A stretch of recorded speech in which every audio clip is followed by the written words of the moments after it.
bienvenue au musée d'Argentomagus. Donc je suis Nathalie Gaillard, je suis directrice des deux musées gérés par la communauté de communes Aiguzon-Argenton-Vallée de la Creuse, donc le musée archéologique d'Argentomagus dans lequel nous sommes et le musée de la chemiserie de l'élégance masculine. Je suis directrice de ces deux établissements depuis 2020, mais je travaille au musée de la chemiserie depuis plus de 30 ans. Et j'étais chargée à l'origine des collections et du service éducatif, et en 2005 j'ai pris la direction du musée de la chemiserie de l'élégance masculine.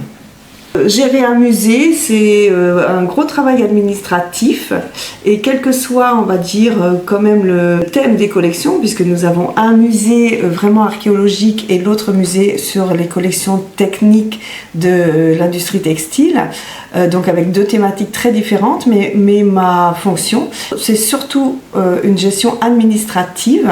C'est gérer effectivement le personnel, c'est gérer les animations, gérer un budget, et puis insuffler aussi une politique culturelle en lien avec la volonté des élus, puisque nous dépendons d'une collectivité. Nous sommes donc au musée d'Argentomagus, qui est un musée de site. Il a été construit sur donc le site d'Argentomagus, qui a été fouillé à partir des années 50-60 principalement. C'est un site gallo-romain avec des éléments monumentaux tels que la fontaine, les temples, le forum. Et le musée raconte la vie de ses habitants d'Argentomagus, principalement au 1er et 2e siècle de notre ère. Et on parle de la vie quotidienne, des croyances, et puis on a la chance d'avoir un musée construit donc sur le site, et au fur et à mesure que l'on va descendre dans ce musée, on va être à l'intérieur des murs des fossés. C'est extraordinaire, les visiteurs sont éblouis par la qualité de ce travail qu'avaient fait nos ancêtres au niveau des constructions murales. Je vous invite justement à découvrir cette vie, cette histoire d'Argentomagus à travers les différentes thématiques. Donc nous sommes ici sur la partie préhistoire, parce que à côté du site d'Argentomagus, il y a eu quelques recherches sur des sites préhistoriques, tels que le site près d'Aiguzon, avec la reconstitution d'une tente, vous voyez, qui a été trouvée à Lavaux, à côté d'Aiguzon. Et puis comme ça, nous avançons doucement et nous descendons tranquillement à l'intérieur du musée, avec par exemple le site de Fressigne, qui était également un site préhistorique où les chercheurs ont beaucoup trouvé de pièces. Et puis, un autre site important, le site de l'abri Fritsch. Donc vous voyez, plus on avance naturellement et plus on va vers on avance dans le temps. Là, on est à moins de 18 000 ans. Et donc là, sur l'abri Fritsch, on a retrouvé beaucoup, en fin de compte, d'ossements et de pierres, de silex, ce qui fait qu'on a par exemple on a pu retrouver des ossements d'animaux tels que les ours, les boutins, les renards. Vous voyez, c'est un musée pédagogique où on essaye aussi de faire comprendre à notre public voilà ce qu'on retrouve et comment on l'a retrouvé. Et puis ça, ce site-là, qui se situe à Saint-Marcel, à côté du théâtre, qui est l'abri, les grottes de la Garenne, qui ne se visite pas aujourd'hui. C'est une grotte qui a été beaucoup fouillée, et dans laquelle on a retrouvé à la fois des éléments de couture, des navettes pour tailler, des ossements, de la parure. Donc ici vous avez vraiment un ensemble d'objets retrouvés dans cette grotte, avec quand même un baptiste gravé, qui est une pièce très importante dans nos collections et une pièce assez rare. Donc voilà, donc ça c'est toute la partie préhistoire.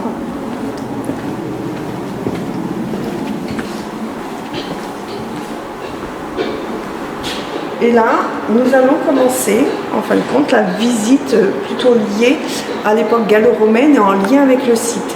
Si l'on se tourne un petit peu, on regarde, on a voulu un musée aussi ouvert sur le site. Donc vous avez ici une vue sur les différents éléments du site archéologique, avec la fontaine à gauche, les temples, le forum. Et il y a donc un discours entre ce site extérieur et cette salle, qu'on appelle la salle des maquettes. Ici, vous avez une maquette de la fontaine monumentale qui se trouve donc à l'extérieur et qui est une des plus belles fontaines que l'on a retrouvées sur notre territoire. Une maquette des temples pour bien faire comprendre aux visiteurs comment était construit un temple, puisque sur le site, naturellement, il ne reste que les parties qui sont en bois. Les parties qui sont en plexi montrent l'élévation, mais ce n'est pas, on ne le retrouve pas sur le site. Avec la partie centrale, là c'est là, et donc les petites galeries qui sont autour. Nous avons un très beau théâtre qui ne se trouve pas sur le site même du musée, qui se retrouve sur l'autre versant. C'est un théâtre qui a été,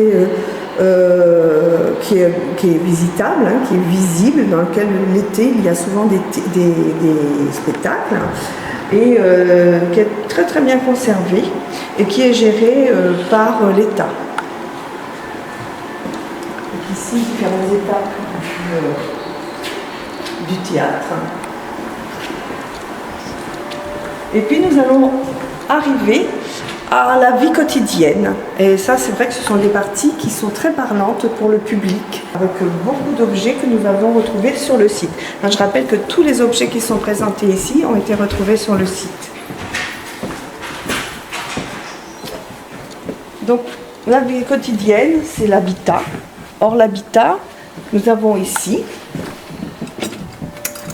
une serrure d'une maison et un exemple, donc les visiteurs peuvent voir comment effectivement on ouvrait les portes à la période gallo-romaine, à la manière des gallo-romains. Naturellement, donc c'est une copie de clé qui a été exécutée en fonction de celles qui ont été retrouvées sur le site.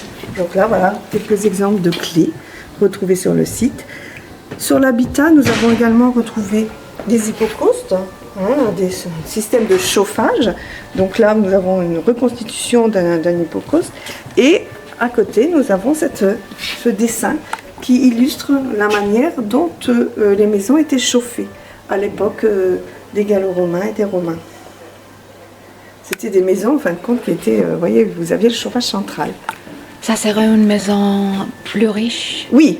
Oui, c'est pour les maisons plus riches, naturellement. Ces maisons romaines. Les cuisines, une proposition d'une cuisine, avec la partie, on va dire, cuisine où l'on fait à manger, donc avec le foyer, les différents ustensiles, les différentes pièces de cuisine, les amphores, pour conserver le vin, pour conserver l'huile. Donc vous voyez, vous avez les meules, vous avez des exemples de meules pour broyer. Et puis, une proposition d'une, ce qu'on pourrait appeler salle à manger, ou triclinium, avec des mets.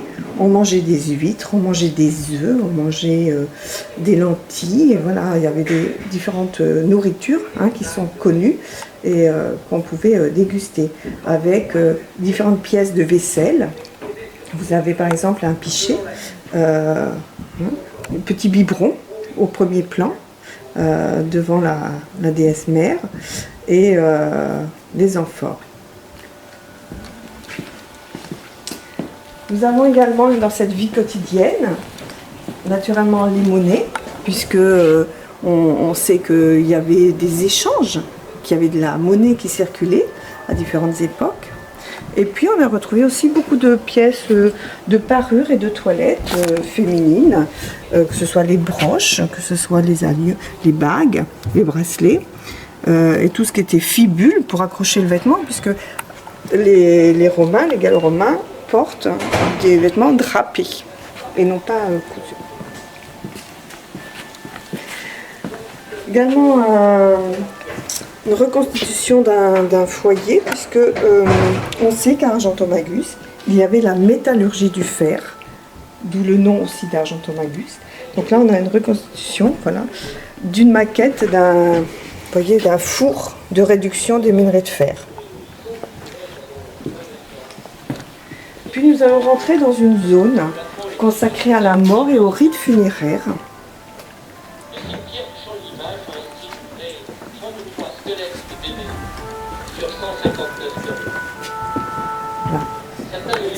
C'est un cimetière qui a été reconstitué, le cimetière du Champ de l'Image, qui se trouvait à Saint-Marcel, et il a été reconstitué dans l'état même où il a été trouvé. Donc les pièces n'ont pas été disposées n'importe comment, mais en fonction des pièces retrouvées et des états retrouvés. Au cours du IVe siècle, Argentomagus est peu à peu abandonné. Voilà, donc les morts sont brûlés, donc on a plutôt des urnes funéraires. Par contre, l'on sait qu'il y a certaines catégories de personnes qui sont enterrées en fin de compte entiers, enfin non incinérées. Les enfants, les personnes handicapées ou ayant un problème d'handicap. Et donc là, on a pu retrouver effectivement des squelettes. Voilà.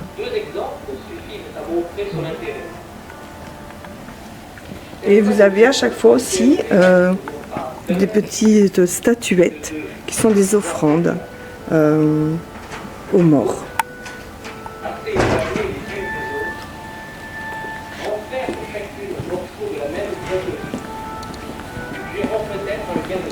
Vous voyez, on descend doucement. Et donc là, on arrive dans les pratiques religieuses avec des pièces qui ont été trouvées donc toujours sur le site. Et donc là, vous avez une pièce assez rare qui est un bloc inscrit et qui est dédicacé à Quintus Sergius Macrinus. Donc on sait qu'il y a une des maisons qui est sur le site qui appartenait à ce Quintus Sergius Macrinus. C'est une pièce assez extraordinaire avec son épigraphe. Et puis vous avez différentes pièces en tout cas de tête qui ont été retrouvées sur le site avec des tailles très différentes. Donc cette figure de Mercure a été retrouvée aussi naturellement dans un temple, le temple 2. C'est une très belle pièce en alliage cuivreux, c'est un très beau Mercure. On va dire que c'est le dieu est représenté, vous voyez, sous les traits d'un jeune homme qui est assis sur un rocher. Et c'est une pièce emblématique du musée. Vous avez ici la tête de Sérapis, qui était naturellement attachée à une statue, mais à côté vous avez celle-ci. Vous voyez, on n'est pas sur la même dimension. Ça, c'est une tête monumentale de Mars. Voilà. Donc, imaginez, vu la grosseur de la tête, la dimension de la statue en elle-même. Vous avez ici une très belle pièce qui est une déesse mère qui est assise sur son siège et qui tient l'enfant avec une corne d'abondance, et à la main droite présente une patère. Voilà. Ça, c'est une pièce qui a été trouvée il y a peu de temps sur le site, qui est ce qu'on appelle un acier entailleur. Et donc là, vous n'avez que le bas de la statue, mais vous voyez très bien les plis du vêtement.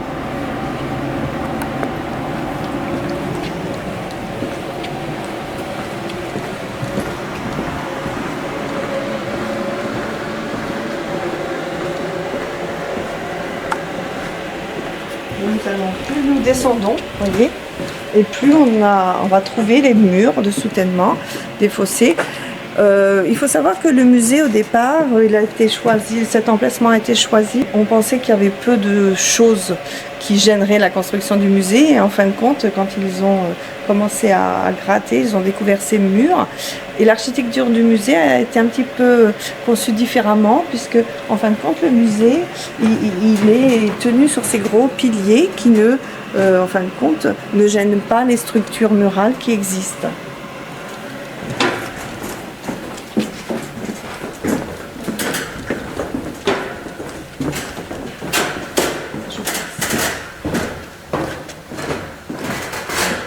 Ça, c'est une présentation, c'est une exposition temporaire sur l'écriture. On va passer.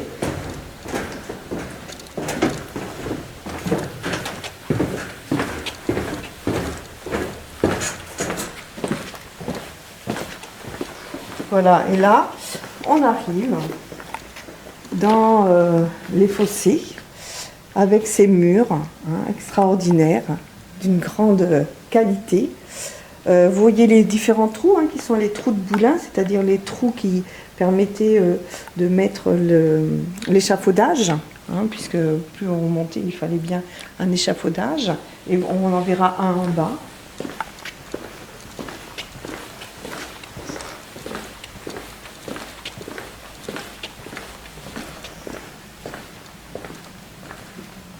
Donc là, on est sur vraiment les fossés de la ville. On est sur la partie extérieure. Regardez ces belles constructions qui sont vraiment magnifiques en fin de compte quand on regarde, et l'épaisseur des murs naturellement.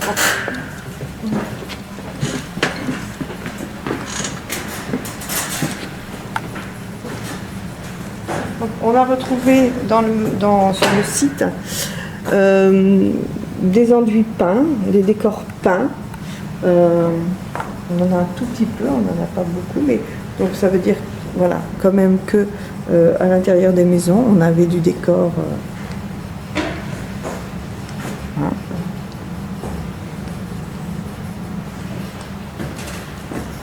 Pareil, ça c'est une pièce qui est ornée d'un décor mural.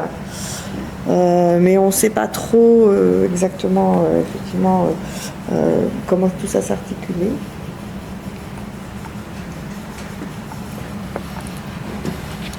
Et puis nous arrivons dans la crypte, ce qu'on appelle la crypte, avec un élément très important.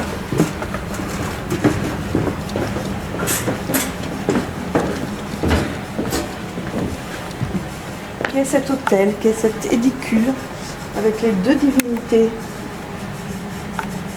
Et cet édicule, il a été retrouvé au moment des fouilles avec ces deux statuettes et cette table à cet endroit-là.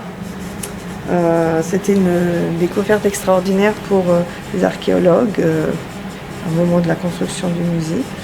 Et voilà, donc on retrouve ces deux statues très très bien conservées, et cette table très très bien conservée à l'endroit où ils ont été trouvés.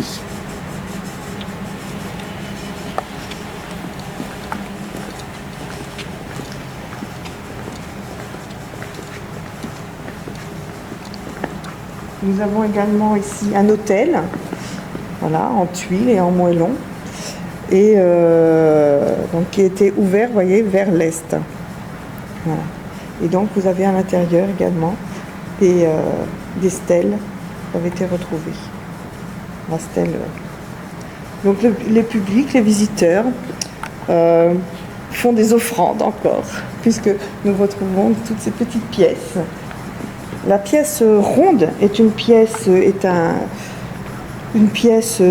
moderne d'un artiste qui s'appelle Hollen, et c'est une pièce votive, d'où sa présence aussi à côté de l'hôtel. Et c'est un dépôt de l'artiste en 2014. Donc voilà, on présente à la fois les pièces anciennes, mais aussi quelques pièces contemporaines comme ça qui nous ont été données par des artistes contemporains. Et puis pour terminer, effectivement, nous avons cette reconstitution de l'échafaudage pour que le public comprenne bien comment ça fonctionnait et l'utilisation, enfin en tout cas l'utilité de ces trous dans les murs au moment de la construction, puisque naturellement, vous voyez la hauteur des murs, il fallait bien de toute façon pouvoir avancer comme ça sur ces constructions. Voilà, la visite du musée se termine par cette crypte, qui est quand même une très belle ensemble, et le visiteur remonte par l'ascenseur. On n'a pas vraiment d'étage puisqu'on descend doucement au fur et à mesure. Mais on a une dénivellation assez importante entre le niveau d'entrée qui est un petit peu surélevé lui par rapport au sol. Et ce niveau-là, on a une dénivellation, on pourrait avoir une dénivellation en fin de compte de 2 niveaux. Voilà. Donc là, nous sommes sur le site, fouillé depuis les années 60. Et donc nous avons sur votre droite une partie qui est encore fouillée tous les étés au mois de juillet. Et donc là, on est sur la maison de Macrinus et le temple 4. Nous allons vers le forum. Vous avez ici le forum sur ma gauche. Et puis, en face, nous avons la zone des temples. Temple 1, temple 2, temple 3. C'est ce qu'on retrouve dans le musée sur les maquettes. Voilà. Donc vous avez ici le petit temple 1, le temple 2, le temple 3, avec les galeries qui sont ici. Les boutiques qui étaient là. Et voilà. Et donc les trois temples, vous voyez, qui sont de plus en plus importants. Voilà. Et donc là, nous sommes sur le forum. Voilà. Donc nous avons la fontaine qui est plus loin, mais qui est malheureusement pour l'instant très abîmée à cause d'une bâche qui est partie, donc qui va être en rénovation. Mais le site continue à vivre grâce aux fouilles et on continue à améliorer la connaissance que l'on a de ce site archéologique. Venez visiter ce site archéologique qui est quand même un des plus grands sites de la région centre et du département de l'Indre naturellement. Et c'est un musée qui est construit d'une manière très pédagogique et qui nous raconte la vie de ces gallo-romains d'une manière assez facile d'accès pour petits et grands. Nous proposons également au musée des conférences, des expositions temporaires, des ateliers pour les enfants. Donc on peut retrouver toute l'actualité du musée sur le site www.argentomagus.fr ou sur notre page Facebook.